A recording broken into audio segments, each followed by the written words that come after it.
எல்லாரும் எப்படி இருக்கீங்க? உங்க எல்லாருக்குமே 76வது குடியரசு தின நல்வாழ்த்துக்கள். எல்லாருக்குமே இன்னைக்கு அண்ணன் உங்களோட செலிப்ரேட் பண்ணுங்கிறதுக்காக தான் உங்களை தேடி வந்திருக்கேன். சரியா? ஓகேவா? எல்லாம் சேர்ந்து செலிப்ரேட் பண்ணிடலாமா? உங்களுக்கு பிடிச்ச எல்லாமே வாங்கிட்டு வந்திருக்கேன் அண்ணன். ஓகேவா? நீங்க யாருக்கு என்ன பிடிக்குமோ எல்லாமே எடுத்து சாப்பிடலாம், ஜாலியா கொண்டாடலாம். ஓகேவா?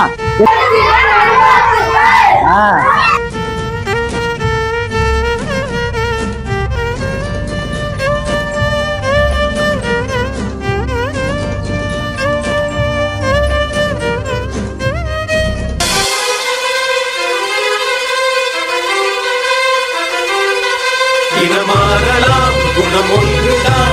இடம் மாறலாம், நிலம் ஒன்றுதான். படிக்கணும். ஓகே, பாய் பாய் பாய்.